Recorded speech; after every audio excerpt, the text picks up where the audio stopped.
Welcome, everyone, to Stronger Growth. My name is Matt Alderman. I'm the Chief Product Officer here at CyberSaint. Joining me for this session, Practical Applications of CyberStrong, a fireside chat with Charles Andry. Welcome, Charles.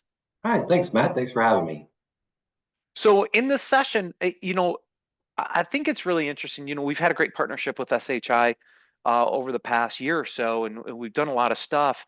And for this session, I thought what we would start with is, what are you hearing from your clients? Like, what are the problems they're trying to solve, and where should we be focused as solution providers? Yeah, I mean, that's a great question, Matt. When we talk to clients, it spreads the gamut, right? There's so much out there. It's everything from regulatory pressures, it's trying not to be in the news, trying to appease the board. Um, Take cyber insurance, for example. Like, what are we doing to make sure that we can actually acquire cyber insurance? So I think our clients are just trying to figure out like what steps they need to be taking within their cyber program to be able to check all those boxes. But I think there's so much more than that. Like when we talk about like having a good program, it's about actually having solid security tooling, solid security, processes, the right people looking at the tooling. But without, some way of measuring that, like how do you gauge whether it's being effective within the organization? Yeah, so I want to dive into each of those three just a little bit because they're really interesting. Let's talk about regulatory, right? We know that regulations are out there. Um, we also know that just checking the box isn't the right approach, but I'm curious, like, is it AI regulations? Is it privacy regulations? Is all the above? Like, are there specific regulatory challenges that clients are trying to get their arms around right now? I think there are. I mean, you've got NYDFS, with the new revision of that. You've got, a couple of different things, with various different governmental agencies. And it's not just the United States, too. I mean, we've got organizations that are multinational. So how are they meeting regulatory, requirements within the EU with some of their cyber essential stuff? How are they doing stuff within South America, and making sure that they're achieving the right, outcomes. But I also see pressures coming from clients. It's one thing to have regulatory pressures, but we're also seeing pressures come from just your customers. Asking questions, what type of program do you have? What are you doing to protect my information? How are you, working to reduce the amount of my personal information from being accessed by anyone within your own organization? I'm entrusting you with all my PII and all of my sensitive information. How can I, be kind of assured that you're going to protect it appropriately? So I think there's privacy regulations out there and whatnot, but I think especially for the United States, like there's not enough out there. And so I think some of the pressures are coming from the customers themselves. Mm. Just how are you being good stewards of the information that I've entrusted you So I just hand you my SOC 2 Type 2, right? with? Yeah, not so much. Right, we'll get there. Uh, you talked about cyber insurance. Cyber insurance is a really, really interesting one to me because we've seen this kind of ebb and flow with coverages being rejected, coverage prices going up. We've seen a lot from a risk quantification perspective, people trying to figure out policy rates and all this other stuff. What kind of trends are you seeing on cyber insurance right now from your clients? Because it continues to kind of ebb and flow. Right. Yeah, I would agree with that. I mean, it is the ebb and flow, and it's the requirements are always changing. So the goal line's always moving. It's not always in the same spot. Like if I go today and go to acquire cyber insurance, they may say, okay, well, you've got to have PAM in your environment, or you've got to have, a certain EDR solution or whatnot. And then in 6 months, we go back and we do a review, and it's like, no, no, no, you have to have EPM. You've got to have endpoint privilege management, right? It's not enough to just manage your service accounts and your admin accounts. So how do you adjust, your own environment, your own program to meet some of the requirements within some of the, cyber security um, kind of area? So. Yeah, we'll talk a little bit about that too. The last one you touched on is really tools. And what I've seen and I'm curious how much of this you've seen. I've seen a lot of tool consolidation discussions. How do they get more out of their existing products? How do they reduce the total amount of vendors? Are we still seeing a lot of pressures around tool consolidation? I think we're seeing pressures from the vendors around tool consolidation. I think, it's a little bit of a mixture. There are definitely pockets within the organization where it definitely makes a lot of sense to have tool consolidation. Think about your ability to perform any type of incident response. If you've got 5 tools on the shelf, you're going to have to go into all 5 tools to start to make sense of what's going on within the environment. So I think when it comes to certain parts of the organization, it makes a lot of sense to start consolidating some of that so that way you can correlate the activities and pull evidence and all of that stuff. But then I think there's other areas of the organization where it really makes sense to have best in breed type solutioning. Mm. And we see that from our customers. They say, look, like this is great to have a platform, but I need additional capability, or I have a particular use case I need to meet. And so I think that's where we start to see them go outside. It's not the same as it was maybe 10, 15 years ago, where everything was best in breed and you had Right. 42 tools on your shelf. It's now, hey, I've got a few platforms, that then I've got a few purpose built solutions. And I think that's what's really, started to help organizations really be effective with the investments they've made. Yeah, Microsoft's been doing some interesting stuff here. I don't know how much you work with the E5 contracts and stuff, but I mean, they've been trying to consolidate as much as they can within an E5 contract, which then limits how many of those other point solutions you have, right? Yeah, it does. And I mean, I think, while it's a good story in theory, and I guess it's a great marketing thing, right? Because, if you buy into an E5 because I need it for, let's say, e-discovery and I need it for something else, like it makes sense financially to buy into an E5, but then I get all these other capabilities. And I think when we're talking to the board or senior leadership, they're saying, why are we not investing more? Like, why are we not leveraging the Microsoft capabilities even more? Why are we still have some of these point solutions? And I think, it makes it hard for a security organization to really fight that battle all the time Mhm. because it's hard to show the value of some of the investments you've already made and why it's important to keep those investments and not leverage the Microsoft stack. And it's not to say don't leverage the whole thing. There's definitely some good components of that. And if you're a Microsoft first shop, you may see a ton of value in going all in with the platform. But you have to be invested in, the resources to manage that, the technical, people resources, as well as, your business model. You've got to be kind of invested in the Microsoft productivity suites, all of that stuff. And that's where we don't see a ton of organizations that are all in with Microsoft. So there's still a lot of value for having these point solutions because they need to be able to support, maybe Gmail for a subset of the business and Exchange Online for another subset of the business, right? And so having those policies and having that viewpoint sitting outside the Microsoft ecosystem is really important. Yeah, interesting. So as we think about those three problems, right? And there's probably more. What does solution areas look like for SHI in 25? Like where do you guys start thinking about how to solve these problems for clients? And we might talk a little bit about how CyberSaint fits into some of those offerings, but where are you focused on driving solutions? Yeah, so I think it really comes down to what are the pain points out there for organizations. Organizations are struggling with data, they're struggling with identity, they're struggling with how to check those boxes in a way, right? And it's not that, to our point earlier, we don't want to just do security or implement things to check boxes, but how we're helping our clients is we're looking at where their gaps are and then where they need to fill those gaps and in turn check the boxes. But in reality, we're helping to secure the organization, we're helping to secure the customer information, the vendor relationships, all of that.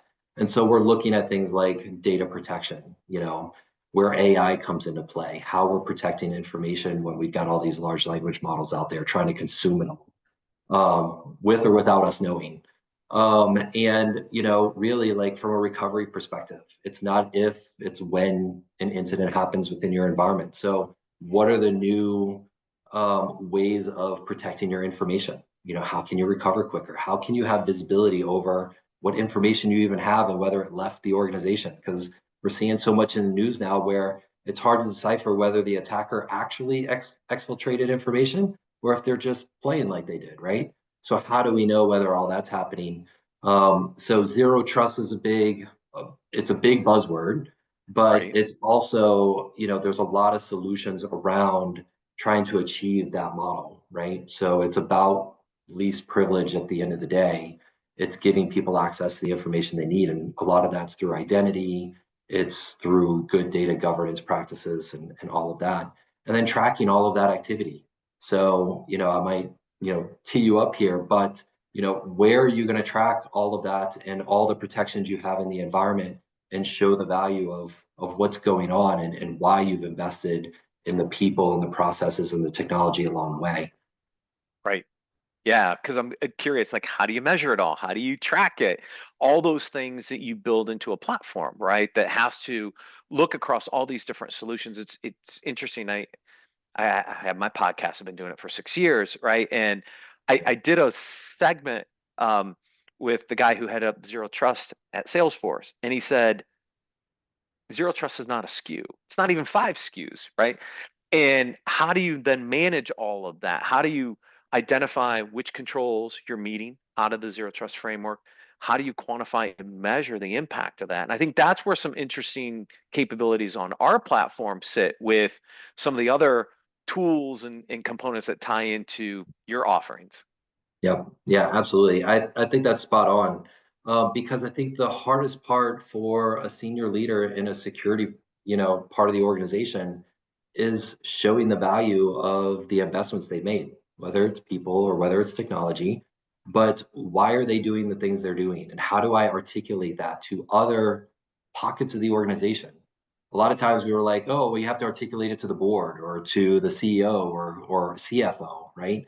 But it's also, how do I articulate that to the business units that are maybe selling my product? So that way, then when they get questions from customers, they can feel confident in doing business with us. So it's more than just like, oh, I have to show how I'm checking the boxes. Right. Need that evidence. Exactly. Yeah. How big is automation in the efficiency play as we move into 25? I mean, we're hearing it from our client base. I'm just curious, we're kind of the ability to automate some of this stuff Yeah. ties into your offerings. I mean, I think automation is an interesting topic. I get a lot of clients that start off the conversation with, "Oh, I need a way to measure all this stuff. I want to automate it. I need a GRC platform that's 100% automated." And so then we start talking about, okay, what do you want to automate? Like, how are you going to automate it? Where are you going to pull that information from? And they're like, "Oh, I'm just going to pull it from Azure," right? I'm like, okay, cool. If you're going to pull it from Azure, well, what environment in Azure? What do you mean, what environment? I'm like, well, you have a dev environment, you have a prod environment, you have a QA environment, you've got some other random thing out here. Like, what is what is the truth? Where's the important information stored? Where is the sensitive data that you need to protect? And so I think when we start talking about automation, there's definitely some value in automation in certain use cases. I Mhm. think there's other areas where automation can be more of a hindrance than an actual accelerator to achieving results. So I think it really depends. If you have a very strong team and you have an environment that you can really kind of connect into it and segment it off and really pull out the right information to paint the right picture, then there's a lot of value for that. But if you don't, which a lot of companies don't, they're just wild, wild west. They've deployed hundreds of servers. They have no idea what's prod versus dev, or they kind of have a semblance, but there's very little boundaries to be able to leverage automation. Then it's probably better off, not investing in as much automation in those particular use cases. The statement, I want a GRC that automates everything makes me laugh. Having built one and tried to fix one around automation, it's impossible, Yeah. right? It just is. And it's interesting story because back in the day when we built some of the early GRC platforms, and I started building Control Path over 20 years ago, We just thought we could automate everything through self-assessment questionnaires. Well, we know that doesn't scale. But there's also certain controls you just are not easily automatable. How do you Right. automate policy and procedure checks and all this other stuff, right? And so automation is always about a balance. It's about a balance of what can you automate from the sources that you have. And we can talk a little bit about some of those sources because I think there's some sources that are really great for automation and some that aren't. And then how do you balance that with the things you can't automate, right? And Right. the beauty of kind of what we've built into the CyberStrong platform is the ability to do it manually, do it automated, or do a combination of both, right? Right. That gives people the flexibility. Because at the end of the day, the big sources are where are your biggest source of policy and configuration data? It's interesting. Every time I talk to a client about automation, the first thing they want to automate is their vulnerability data. Right. That's not the right data. That's just going to give you a bunch more vulnerabilities, but it only automates like 4 controls out of a NIST framework, for example. The bigger bang for the buck in automation are going to be things like your security configuration management tools, or your cloud security posture management tools, or your endpoints, or your email. Like that's where you can get a good amount of control data that you can automate, park on a control in your framework, and automate 50-ish% maybe, but you're still going to have to handle the other 50% manually. So getting to 100% is not even possible. Right. Yeah. And I mean, there's so much stuff that happens that just happens as part of a good security posture, like a good Yeah. security program, right? That is, it's still, maybe it's not manual in nature, but there are activities that have to be captured manually, right? And so how do you capture all the activities around certain processes? I don't think that we're there yet, right? I think once we move into a state, where AI is taking more of a stance within the organization, you're leveraging a lot more for your day-to-day activities. You could probably leverage that a little bit to give you some results back as opposed to asking questions of people on the team. So I think there's some value there, coming down the road, but we're not there yet, right? We're still on generative AI, and so I mean, I think Yeah. we're a long ways off, but I agree. I think that automation will take you only so far, and the rest of it is still got to be somewhat of a manual process. Yeah. I want to talk a little bit about quantification, risk quantification, where it fits into the solution offerings for SHI. It's one of what I believe is one of our big differentiators, the ability to simplify risk quant, tie it to the controls that you're assessing against. Where do you see that kind of future in the different offerings that SHI is going to offer, 25 and beyond, and how important is it to quantify risk?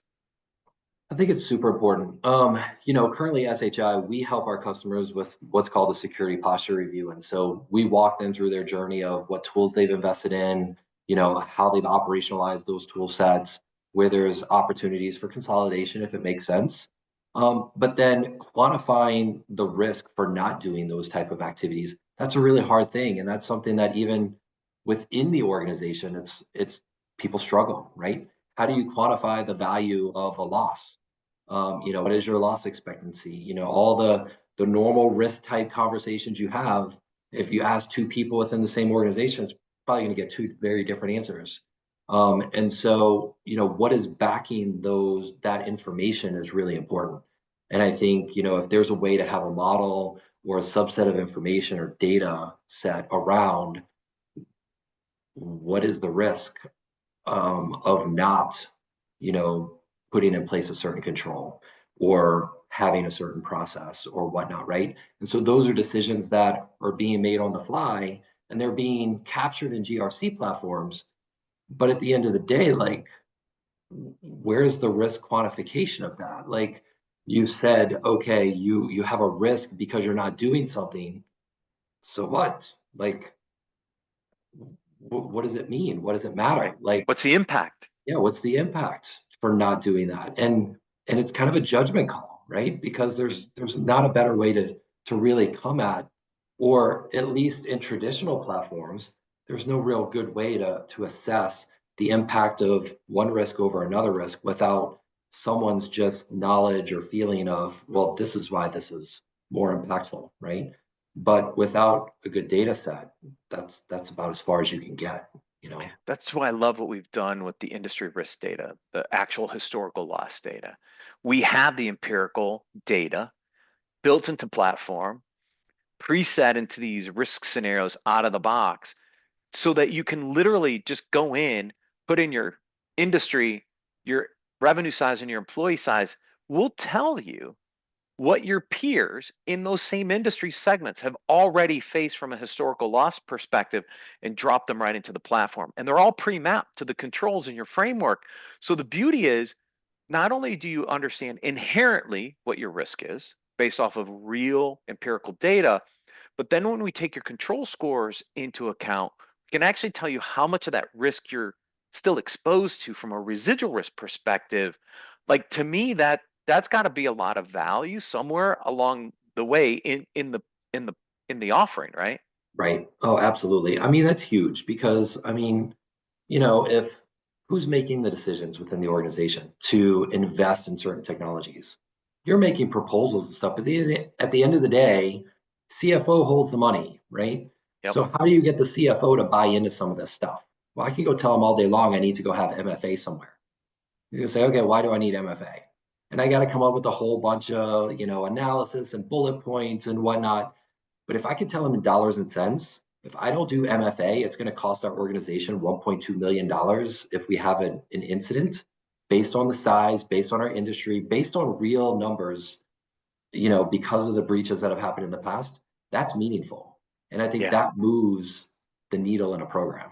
And it really And helps to keep the conversation going. Yeah. yeah, and that's why I love when you build a remediation project in the platform off of a risk, we actually calculate the risk reduction, Mhm. compare it to the cost of the project to actually tell you what the return on security investment is. Because look, risk management decisions are accept it, mitigate it, transfer, or avoid it.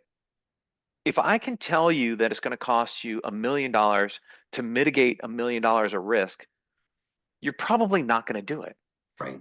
right? But if I can take that same $1 million and mitigate $10 million of risk and get you a return on security investment, you're more likely to probably go budget that $1 million, right? Absolutely. And that's what I think is so important to tie all this data together in the platform, Charles, is the understanding of the risk to the controls and how to quantify that in a consistent way so that you can actually go to your executive team and your CFO and say, here's our risk, here's what we're planning to do about it, here's what it's going to cost us, here's the return we're going to get. Should we fund it? And that makes it a much easier conversation, I think, for CISOs and other security executives to have those conversations. Yeah, absolutely. Yeah, and I mean, I think it's a game changer, really, when it comes to GRC, like having that information at your fingertips and also just planning, right? So if I'm building out my roadmap for next year, how do I know what projects I'm going to go execute? Right. I'm going to look at the ones that are going to have the most impact, the biggest bang for my buck, and so you're going to maximize that investment. And maybe I'll take that into consideration. There may be some other outliers that maybe they don't fall into that scale, and it's just something that we have to do because it really is a big impact to the posture. But from an impact to the bottom line, like I think there's a ton of value in being able to show that, especially when you come up next year and they say, why do you want budget for these things? Or why do you want budget again for something, to continue doing the things that you've already been doing? Now you can really justify that activity. Yeah. And I think that's where our biggest value proposition is from a platform perspective. I see CyberSaint really with two differentiated capabilities. And we've talked about both of them during this segment. One is automation, the ability to automate controls through existing telemetry sources to take the burden off the manual assessment. I think what we do there is pretty unique compared to the traditional GRC vendors that really can't scale that data. We've gotten a unique approach in how we go there and how we do it. That gives us that scalability that some of the other platforms don't have. But the second thing that I think we do really, really well is our risk quantification and the ability to simplify risk quant, leveraging historical data, tying it into that control data. And if you're using our risk quant and our automation, you're getting real time risk quantified data, which is to me like the nirvana of where most organizations want to be. Yep. Yeah, absolutely. I would 100% agree. Awesome. Any other questions for me, Charles? I don't think so. I mean, I think this has been great. I really appreciate the time, and really just getting to talk about, what's near and dear to my heart. We have a lot of customers that are on the fence about where to go. I think this is super valuable because now we have a better understanding of how not only we can help them get to where they want to be from a technology and process perspective, but how we can leverage a solution like CyberSaint to really justify what we're going to be doing and how we're going to be maximizing our spend. Yeah, and you guys have been a great partner with us throughout the last year. Thank you for all the work you guys have done, your team, and all the great things we've done together. Thank you. I agree. Thank you very much. It's been a pleasure. All right. Thank you all. If there's any questions, feel free to drop them into the chat. We'll do our best to answer them. Thank you very much. Thank you.